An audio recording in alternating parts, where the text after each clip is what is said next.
The cause of almost all lower back pain in the gym is poor load management. And today I'm going to talk you through how you can manage your load better, make sure that you never experience lower back pain anymore, and get yourself so strong that you can actually perform in the gym just like anybody else. Because I know what it's like to have lower back pain that prevents you from being able to work out the way you want. I've got something in my back called a bilateral pars fracture in L4, which was an injury that I suffered when I was serving in the military overseas as an infantry soldier. And that also developed into spondylolisthesis and spondylosis in L4 and L5. A couple of injuries that when you put it all together has caused me debilitating lower back pain over the past decade and a half, until I understood about load management and about getting this right and bulletproofing my lower back so that I can, do everything that I can do now. And now at age 46, when I got out of the army at age 34, I was in such bad pain that I was having to take painkillers daily just to be able to get through the day. And now at age 46, I'm completely pain-free. And if I can do it, I really believe you can too, because I've helped hundreds of people in the gym, at Unity Gym face-to-face, and also around the world to have a similar result. And it takes a little bit of time. It's not something that happens overnight, but it's all about load management. And I'm going to talk to you about that in today's episode. But before I do that, I'm going to give a shout out from our sponsor. Our shows are sponsored by VPA Australia, which is our preferred supplement company. They're an incredible brand. They do very high quality supplements. Yanni and I have been using them for well over a decade now. And if you want to go and check out the supplements that we take, grass-fed whey protein isolate, really good quality, creatine monohydrate, L-glutamine, green supplements, and a whole lot more, head over to vpa.com.au. And if you use the code RAD10, that's RAD10 at checkout, you can get a 10% discount. And if you contact them and tell them that you're ordering from overseas, they'll organize a flat shipping rate for you as well. So let's talk load management. Sorry, I was seeing an error on my stream here. And if you've got any questions about lower back pain at all, then put them in the comments and I will answer them for you. So load management is, there's several factors to load management. And this doesn't matter if you've got a herniated disc, bulging disc, if you've got a pars fracture like me, spondylosis, spondylolisthesis, the solution to your lower back pain, this is most of the time, okay? Of course, the disclaimer is go and see a medical expert, get diagnosed, make sure you know what you're dealing with. But once you know what you're dealing with, if you don't have, a really severe condition, and everything that I've just said there, I wouldn't call it a severe condition. You can fix these things through exercise. You don't necessarily need surgery for the conditions that I've just said. And it's all about getting the system strong, developing flexibility in the areas that need flexibility, developing strength in the areas that need strength, and then your body just becomes so robust that it can handle the issues that you've got. Because when I get a CT scan or an MRI, I still have a bilateral pars fracture. I still have spondylosis and spondylolisthesis. And I actually had to get a bunch of scans last year. And the sports doctor that I saw was looking at me going, oh, wow, you should probably get your spine fused. But when I told her that I'm completely pain-free, I don't have any symptoms, she was scratching her head. She didn't understand how somebody that had the conditions that I've got could be pain-free. And it's, the truth is that a lot of doctors don't understand exercise and the way that you can use exercise to really manage serious injuries or serious ailments the way that somebody like I do, the way that I've, dedicated 10 or 12 years of my life to understanding how to overcome, injuries like golfer's elbow, tennis elbow, slap tears, and the lower back injuries that I've got, meniscus tears, all the stuff that I've dealt with. And so you want to be careful with the advice that you follow when people are telling you to do something like fuse your spine. Because if I just went to that doctor and got my spine fused, I would be, I'd be in a position where I wouldn't be able to do what I can do now. My spine would be fused with metal rods and screws, and I wouldn't be able to move my lumbar spine at all. Not something that I really want for myself. So let's get into load management. So at the top of load management, the first thing that I'll talk about is the combination of intensity and volume. So intensity is how heavy you lift, and volume is how much of it you do. So a big problem that people have when they mismanage load is they have a bulging disc or a herniated disc that they probably don't even know about yet. It's already there, but they don't know about it. Nothing's happened to cause a flare up yet. And so they go to the gym and they lift either too heavy or too much for their load capacity. And then they get a flare up, they get, acute lower back pain. They go and see a physio, they see a doctor, they get some scans. You've got a bulging disc, you've got a herniated disc, and then they blame deadlifting or squatting or whatever it is that they were doing for that injury. And it's very rarely what happened. It's that they mismanaged the load, and the exercises that they were doing is what was causing the flare up, but it's not the exercise itself that's the problem, it's the mismanagement of load. So by lifting too heavy or by lifting too much volume, so either too many reps per sets or too many sets in a workout, either of those things or a combination of those things are a mismanagement of load. Then we have to talk about the macro loading as well, because what happens is everything that you do during the day is adding load to your lower back.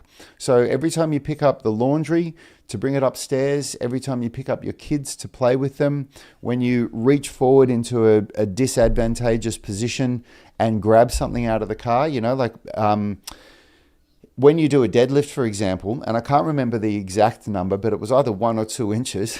So we're only talking this much difference. But if the bar moves either 1 or 2 inches forward away from the center line when you're hinged at the hips like this, so if this is your hips and this is your spine and you're hinged at the hips, if the bar that you're holding moves 1 or 2 inches away from your center of mass, it doubles the pressure on the lumbar spine. It doubles the lateral force, so the force that's pushing against your spine this way, which is not good. The spine is designed to take force from top to bottom like that. So when you go and bend over and grab something in the car, you're very rarely taking that kind of stuff into consideration. And so even though you might be picking up something really light, you might be picking up something that's only 5 pounds or whatever it is, the way that it puts force on the spine, it adds a lot of load. And so all this stuff that you do during the day, it all adds load to the lower back. And then often when you go to the gym, it can be the thing that triggers it, because if you think of your load capacity being like a cup, so you have a cup and everything that adds load to the back is like adding water to the cup, and there's a certain capacity that it can handle in a day. And when it gets to the top of the cup and you add more load and it overflows, that's when the system breaks down, and that's when you have an injury. And so you can already be like 80% full on your cup when you go to the gym. So you've already done all this stuff during the day that's added load to your lower back, and your lower back is already at that point where just a little bit more can cause a spasm or a flare up. And then you go to the gym and you try and push yourself in a workout where you think, I'm going to go hard today. I want to lift heavy on my deadlifts, and bang, the first set or second set, you just trigger this acute muscle pain or lower back pain that has you, in and out of the physio or the chiro for weeks afterwards. And you blame the deadlifting or the squatting, and it's not necessarily the deadlifting or the squatting that was the issue. The next thing that we have to look at is technique optimization. Because poor technique, I just explained this concept of, if the bar is 1 or 2 inches further forward from the center of mass, that it doubles the lateral pressure on your lumbar spine. So that's a technique issue. So that's got nothing to do with the deadlift as being a bad exercise issue. And whenever I'm coaching people in our online coaching tribe, it is so common. The first thing that I'm doing most of the time with deadlifting is getting people to get a vertical bar path, where the bar path is, at the bottom of the lift, the bar is way too far forward over their toes. So then when they lift off the ground, they have to pull the bar back into their center line. And then when the bar comes around the knees, it goes like this. And so we're coaching people to get this vertical bar path in the earlier stages of deadlifting. But the same thing happens with squatting, with split squatting, with, almost any exercise, is that we're working on technique optimization first. And the problem is that when you have poor technique with something like deadlifting or squatting, and you're predisposed to lower back pain, then those exercises can be catastrophic for you. So technique optimization is another part of load management that we have to look at. And then what we also have to look at is tissue adaptation and the way that tissues adapt. Because the majority of people that are training in the gym, when they're using progressive overload and they're getting stronger and they're adding more weight, they're catering only to the adaptation within the nervous system. So there's several adaptations that occur to strength training, but if we talk about the three big ones that are most relevant to what I'm talking about right now, which is the adaptations to the nervous system, the adaptations to muscle mass and even tendons, and then the adaptations to connective tissue.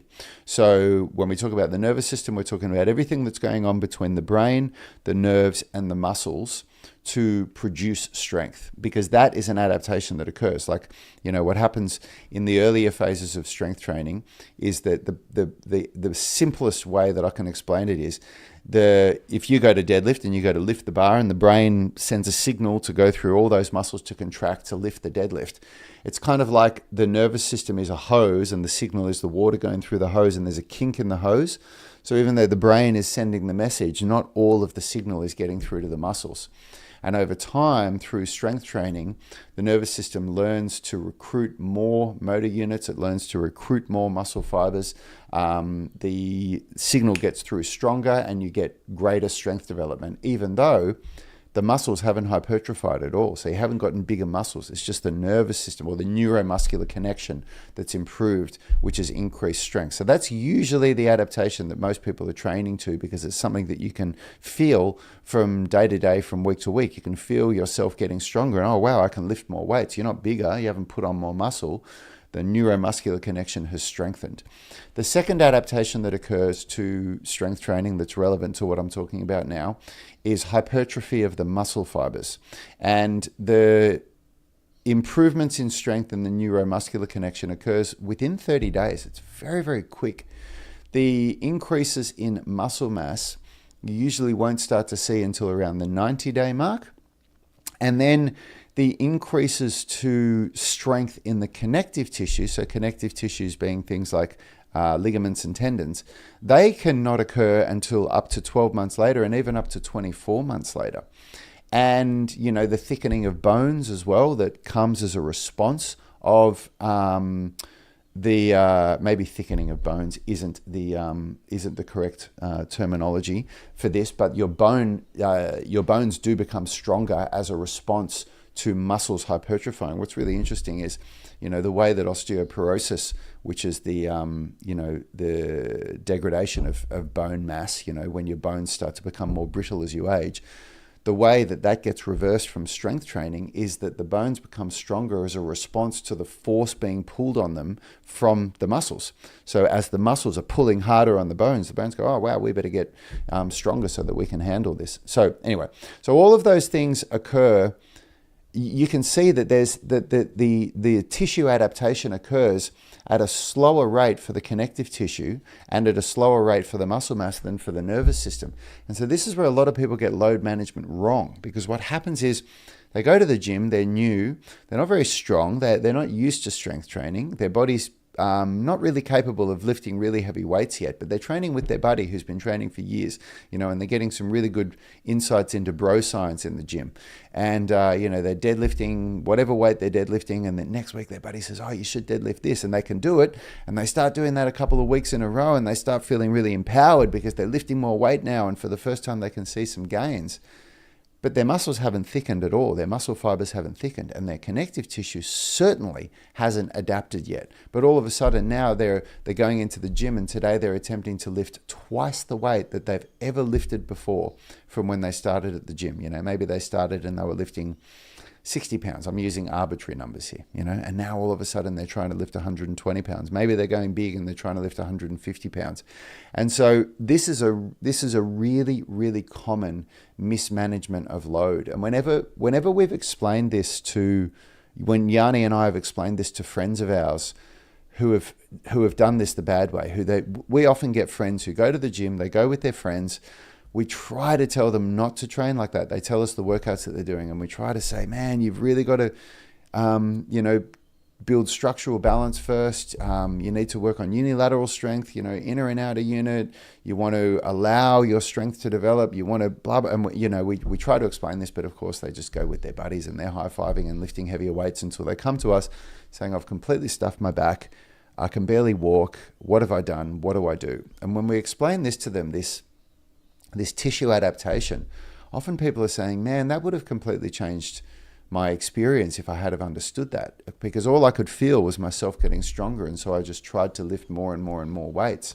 And so what we teach people is that no matter how strong you're feeling in the earlier stages, that you are very moderate with the amount of weight that you increase from week to week and month to month.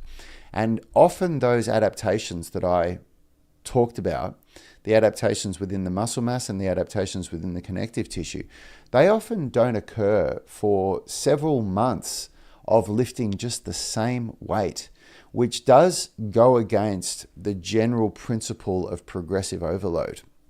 You've heard me talking about progressive overload. Maybe you have, maybe you haven't. Where we're talking about, incrementally increasing the amount of weight that you lift or the amount of reps that you do in each workout that you do. But there's a caveat to that. And that is, how new are you to training? How new are you to this? How compromised is your body? And if you're somebody that has experienced what I'm talking about here, so if you've gone to the gym, you've had lower back pain, you've been working out, the lower back pain seems to be going away, but then all of a sudden, bang, that flare-up comes back again, then it's almost guaranteed that you have mismanaged load. It all comes down to that. Almost all lower back injuries that happen from being in the gym are from a mismanagement of load. And you could have mismanaged it in many ways. You could have mismanaged it just in your general life, and going into general life, mismanaging load also falls into the category of not recovering properly. Because how I talked about how your load capacity is like a cup, and the cup fills up throughout the day. Well, the cup empties when you rest, when you sleep, in deep sleep. That's when your body repairs and recovers. And that's why the next day you can go back and do the same thing again. And your body will be capable of doing that. So if you're not resting properly, if you're not recovering properly, then this is a part of mismanaging load. So if you're doing all of this stuff that's adding load into your cup and it's, filling it up throughout the day, and then you go to the gym and you've only got 30% left of your cup for the workout, and you do your workout and it fills you right up to the top, but you still don't get an injury. And so you're walking out of the gym, you're feeling good, you've done a great workout. But then you go home and you drink some booze or eat some, rubbish food that increases chronic inflammation, things like processed foods like chips and lollies and stuff like that.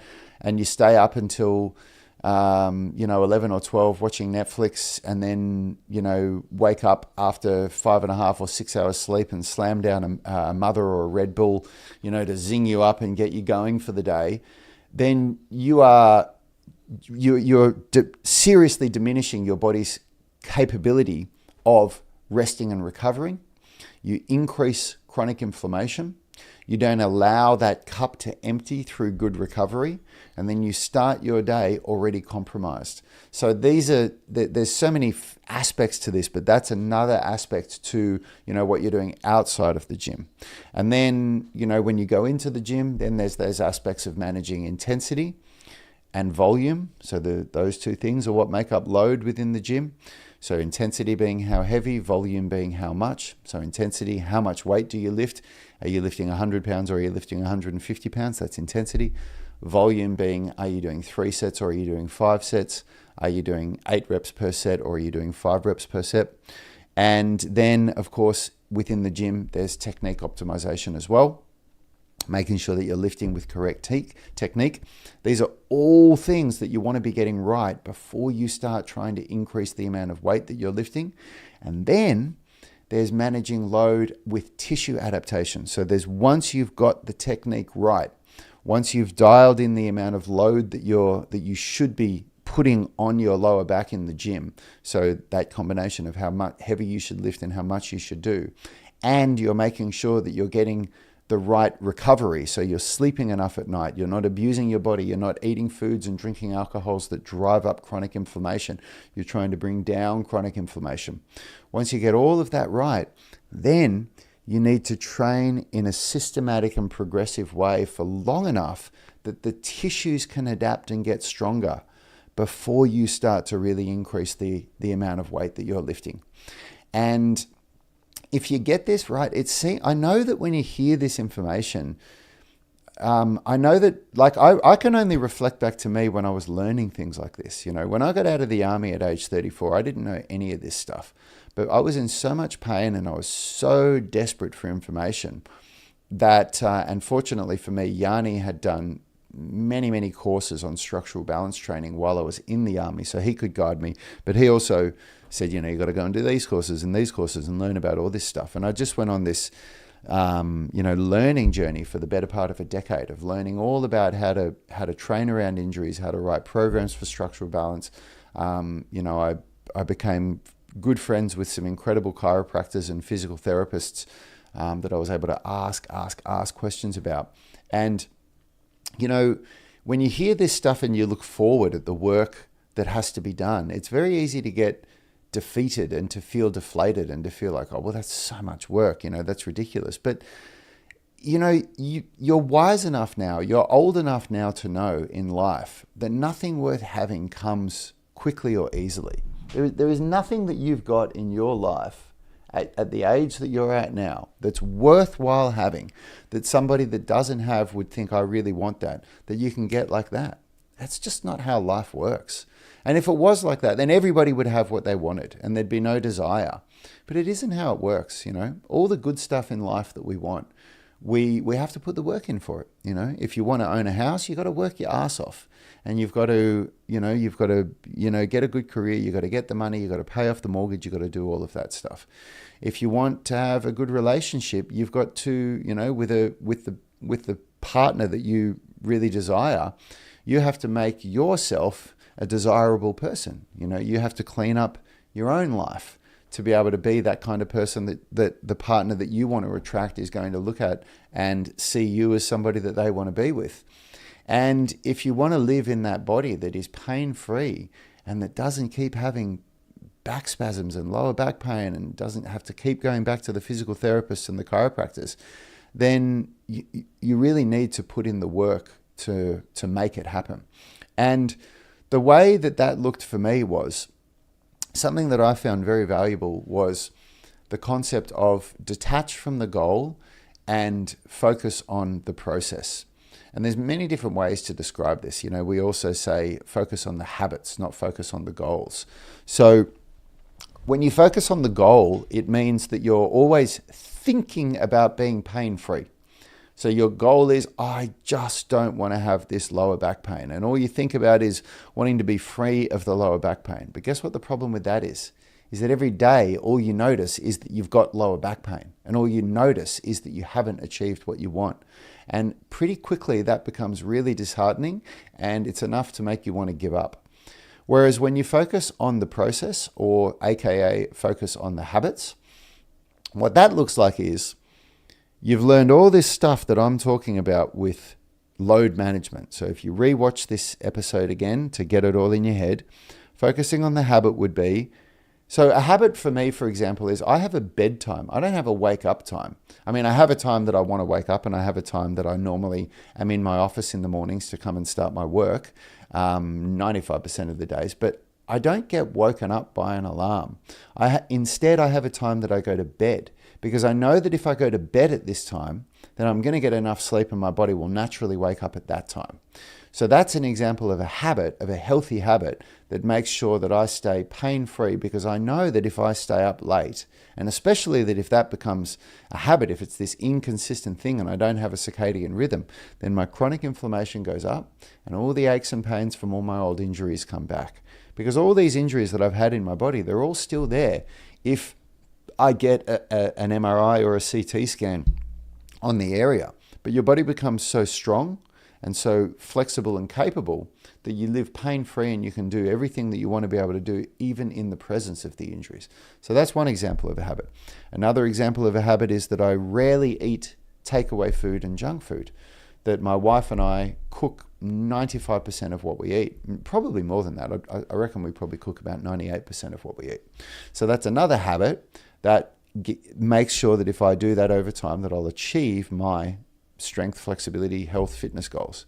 Another habit would be that you diarize when you go to the gym. So you put it in your diary, so it's like any other meeting. It's in your diary and it's non-negotiable. For most people, at least if you want to be successful in your career or business or whatever you do, most meetings are non-negotiable. You don't have meetings in your diary, in your schedule, that on the day you think, I can't really be bothered doing that, I'm just going to cancel it. Nobody that runs a successful business or that's successful in their career operates that way. So another habit is that your workouts that you do are exactly the same. There's something that's in your diary that's non-negotiable. So there's so many more that I could share. But when you become habit focused, when you become process focused, what happens is that over a very short period of time, you will notice a reduction in your lower back pain. And then over an extended period of time, like 6 to 12 months, you won't just notice a reduction in pain, you'll notice a dramatic increase in capability and in capacity, basically in your ability to produce strength. You'll notice an increase in muscle mass, you'll notice that you're not feeling any pain anymore, you can do the things that you love without being in pain. And when that starts to happen, that's when you start sort of seeing that goal again and going, oh, wow, I've already surpassed that goal. That goal's back there. Let's come up with a new goal. So that's my last piece of advice for you. When you go with all this stuff, work on habits, work on processes. Don't stay focused on the goal of wanting to be pain-free in your lower back. And hey, if you've made it this far, guys, and you enjoy this content, please subscribe to my YouTube channel. It really helps. And otherwise, I'm kind of just sitting here talking to myself, not knowing if this is helping anybody. And if any of you guys want to really take control of your body, fix your lower back pain, and much, much more than that, then come and join my UMS online coaching tribe, where you'll be working directly with me, and I'll write your programs for you. I'll write structural balance training programs, and I will be there to coach you and guide you as well. I provide one-on-one coaching. And I actually get asked a lot what the UMS is these days. And I guess Yanni and I, we've been talking about this stuff for so long, we kind of think that everybody knows what the UMS is, but obviously people don't. So I'll just explain it to you really quickly in a nutshell. So the UMS is the Unified Movement System. And we called it that because it originally came from the journey of the UMS. It started with us writing structural balance training programs for everybody, no matter what their goal was. Because it didn't matter if people were coming to us for fat loss or building muscle or building strength or whatever it was. What we noticed was the trend is that people were getting injured around the 2-month mark of the training program because of everything that I just described. But you can pick any joint in your body and the same process can go down where you do what I just talked about with lower back pain in this episode when you get it wrong and then you have an injury. And because we understood structural balance training and we understood why these people's bodies were breaking down, we decided that no matter what your goal was, when you came to us, we were going to put you through 3 phases of structural balance training to create symmetry from left to right side, basically to get rid of imbalances in your bodies, because imbalances are things that are the weak link in the chain that are going to break when you start increasing load. So when you start increasing weight, when you start increasing volume, if you've got a weak link in the chain, of course that weak link is what's going to break. And all of a sudden, not only were people not getting injured that we were training, but people were saying to us after 2 to 3 months, even though they were coming to us to build muscle or to lose fat or whatever, they were saying, my body feels better than it's ever felt before. I cannot believe how good I feel. All the aches and pains, all the discomforts, they're all gone. And so that was the first start of the UMS. But when it turned into what we call the Unified Movement System is when I started to learn about flexibility training. When I was about 36 or 37, I think, I started to learn calisthenics. I wanted to learn how to do calisthenics. And I wanted to learn a press to handstand. That was my first calisthenics move that I really wanted to master. And I couldn't get my hands flat on the ground to be able to even, get up into the press to handstand. So it was really clear to me at that time that flexibility was really holding me back. And so I went on this journey to get flexible, and I started watching a ton of YouTube videos. Didn't really make much progress from doing that until I started to work with a coach, and I started to make some great progress. And when I finally asked my coach one day, how can I combine this stuff with strength training? When should I do it with my workout? How should it all sort of come together? The answer was, I'm not really the strength guy, I'm the flexibility guy. I can't really help you with that. And I reached out to several other coaches, and none of them could give me the answer. The answer was always, oh, you've got to do it separately. It's got to be a separate workout. You can't interfere with your strength training.